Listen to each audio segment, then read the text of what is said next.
جنگل کے اوپر شام آہستہ آہستہ اتر رہی تھی۔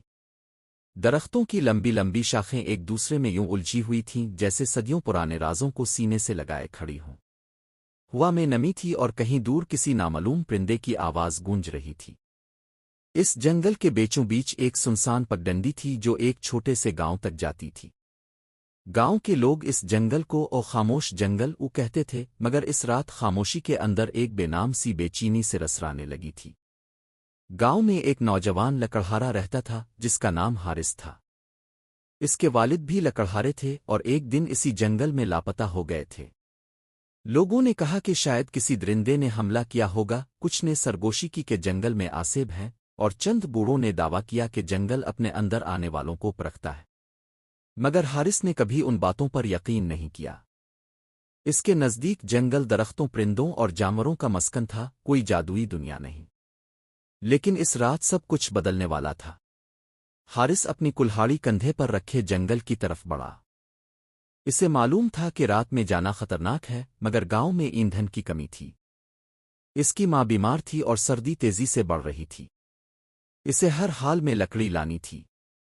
جیسے ہی وہ جنگل میں داخل ہوا، درختوں کے سائے لمبے ہو گئے اور چاند کی روشنی زمین پر ٹکڑوں میں بکھرنے لگی۔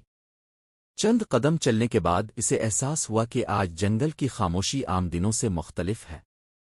نہ جھینگر بول رہے تھے، نہ پتے سرسرا رہے تھے، گویا جنگل سانس روکے اسے دیکھ رہا ہو۔ وہ آگے بڑھتا گیا۔ اچانک اسے ایک مدھم سی چیخ سنائی دی۔ وہ چیخ اتنی ہلکی تھی کہ شاید کوئی اور سنتا تو نظر انداز کر دیتا، مگر حارث رک گیا۔ اس کے دل کی دھڑکن تیز ہو گئی۔ چیخ پھر سنائی دی، اس بار ذرا واضح۔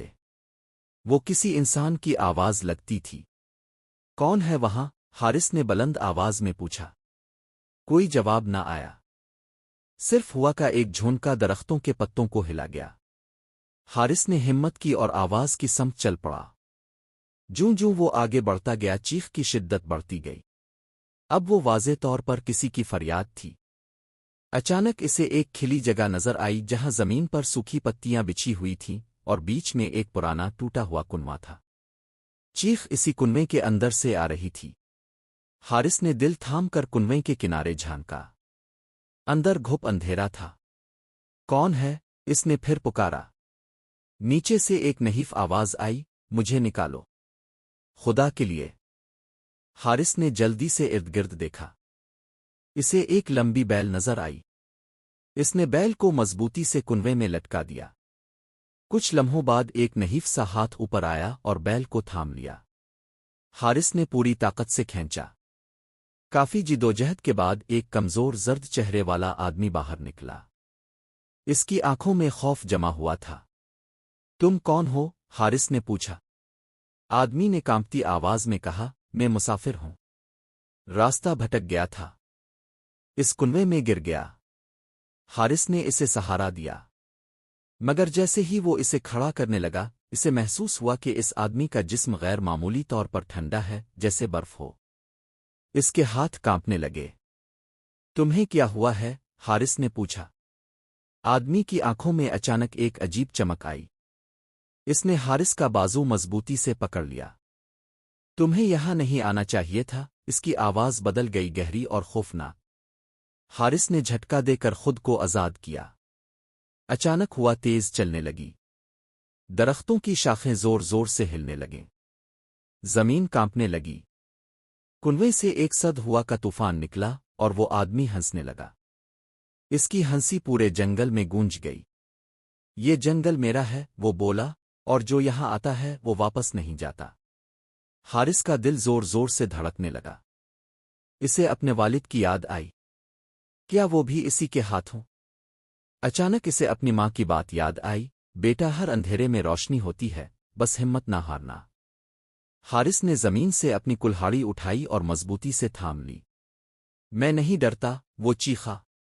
آدمی کا چہرہ بگڑنے لگا، اس کی آنکھیں سرخ ہو گئیں اور اس کا جسم دھوئی میں بدلنے لگا۔ وہ ایک سیاہ سایہ بن گیا جو حارث کے گرد گھومنے لگا۔ تم سب ایک جیسے ہو، لالچی، درخت کاٹتے ہو، جنگل کو زخمی کرتے ہو، سایہ گرجا۔ حارث کو پہلی بار احساس ہوا کہ شاید یہ جنگل واقعی زندہ ہے اور وہ سایہ اس کا محافظ ہے۔ اسے اپنے کیے پر شرمندگی ہوئی، مگر وہ جانتا تھا کہ اس نے کبھی ضرورت سے زیادہ درخت نہیں کاٹے۔ میں جنگل کو نقصان نہیں پہنچانا چاہتا، ابو حارث نے بلند آواز میں کہا، میں صرف اپنی ماں کے لیے لکڑی لینے آیا ہوں۔ ہم زندہ رہنے کی کوشش کر رہے ہیں جیسے تم ہو۔ سایہ رک گیا۔ کچھ لمحوں کے لیے خاموشی چھا گئی، پھر کنویں سے ایک اور چیخ سنائی دی، پہلے سے زیادہ دردناک، جیسے کسی کی آخری فریاد ہو۔ حارث کا دل دہل گیا۔ یہ کیا ہے؟ سایہ بولا، یہ جنگل کی آخری چیخ ہے۔ تم انسانوں نے اسے کمزور کر دیا ہے۔ ہر کٹا ہوا درخت، ہر جلتی ہوئی شاخ ایک چیخ ہے۔ آج تم نے اسے سن لیا ہے کیونکہ تمہارا دل ابھی مکمل سیاہ نہیں ہوا۔ حارث کی آنکھوں میں آنسو آ گئے۔ اسے لگا جیسے درختوں کے تنے زخمی ہوں، جیسے زمین کرا رہی ہو۔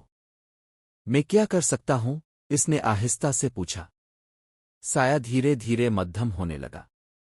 اگر تم سچ میں سن سکتے ہو تو دوسروں کو بھی سناؤ۔ جنگل کو بچاؤ، ورنہ ایک دن یہ چیخ اتنی بلند ہوگی کہ سب کچھ ختم ہو جائے گا۔ یہ کہہ کر سایہ غائب ہو گیا۔ ہوا رک گئی۔ جنگل پھر خاموش ہو گیا، مگر اس خاموشی میں اب ایک درد تھا۔ حارث کچھ دیر وہیں کھڑا رہا، پھر اس نے اپنی کلہاڑی زمین پر رکھ دی۔ اس رات وہ خالی ہاتھ گاؤں واپس لوٹا۔ ماں نے حیرت سے پوچھا، لکڑی کہاں ہے؟ حارث نے جواب دیا، اماں، آج میں نے جنگل کی آخری چیخ سنی ہے۔ اب ہم درخت نہیں کاٹیں گے، ہم نئے درخت لگائیں گے۔ گاؤں والوں نے اس کی بات پر پہلے یقین نہ کیا، مگر اگلے دن حارث انہیں جنگل لے گیا۔ اس نے انہیں وہ کنواں